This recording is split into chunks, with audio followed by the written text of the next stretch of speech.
fellow Kenyans. I know it is an interesting moment and season in the country, and of course the subject matter. But by the way, did you know that spiritually Kenya is a Hebrew word? Hold on, Kenya is a Hebrew word? Did you know that? That Ken in Hebrew means to establish. Okay. And Yah is a contracted or poetic form of Yahweh, the Creator. Did you know that? No. Well, now you know. And did you know Yes. that our Constitution, as it is a social contract of common law procedure. And common law procedure, because common law is natural law applied, which actually is scripture. Yes.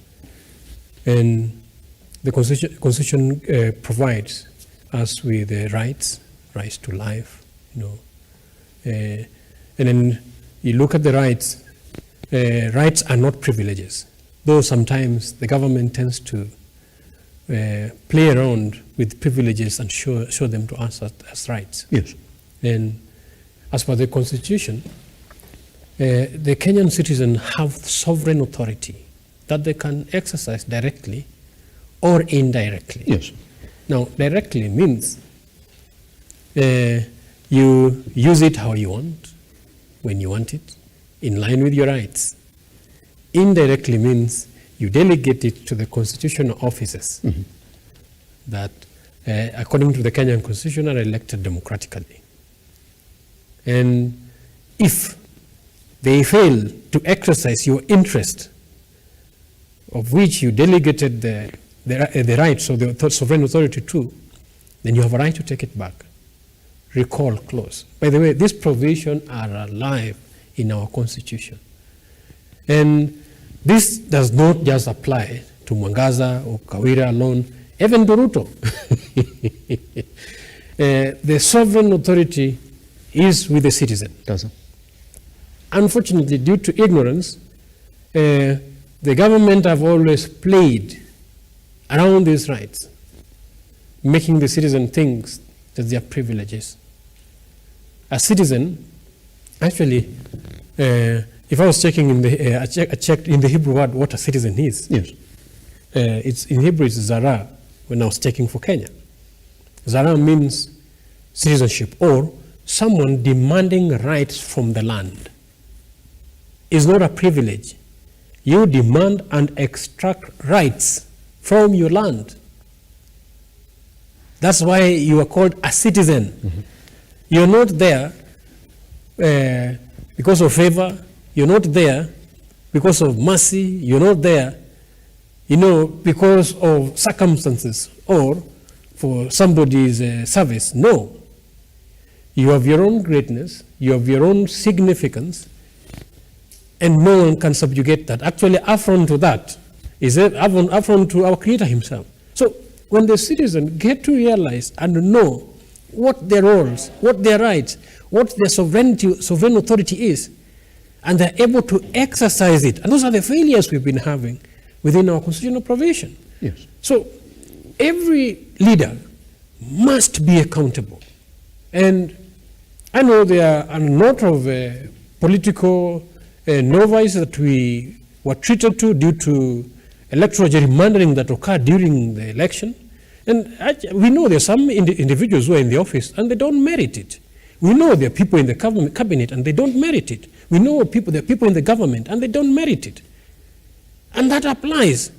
I saw the other day in the county of Kisii where the governor paraded his drivers and gave them a car to drive.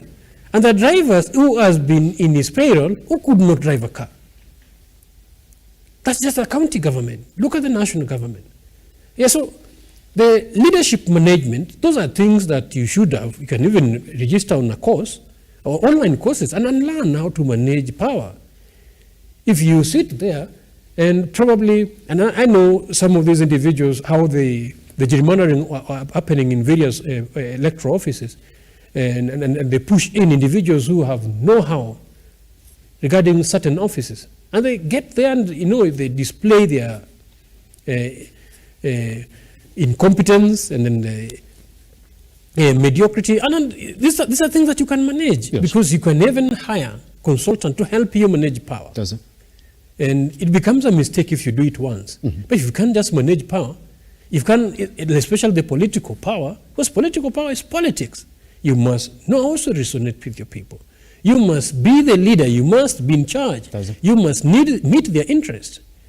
But some, got there. They did not know how they got there, and of course, they have not understood the offices. And I think these are the things that are necessitating circumstances like what we're having now.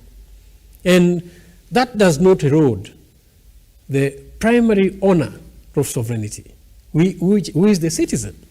And this should be applicable across the board. It will be a test for Meru as a county if their interest would be upheld. Well, if the MCA voted in line with the interests of the citizen, fair enough. Unfortunately, the challenges we are having with tyranny also of numbers of political representation versus independent candidates, which of course we've always raised the constitutional loopholes or the gray areas that exist. Yes. Because the introduction of independent candidates in Kenya was really not well thought of. I know an independent candidate cannot even form alliance with any political party, because should you do that, the constitution doom you to have ceased to be independent candidate, and actually to that effect you should step down. Yes. Or resign. So when we are having the independent candidacy dilemma, and we are having it in a manner that the victims are individuals who can't manage also the political terrain, then it becomes a crisis. Does it? And these things, I think, if she had consultancy Yes. and invested well in political management, Yes. I don't believe she'll be where she is now. Let's look at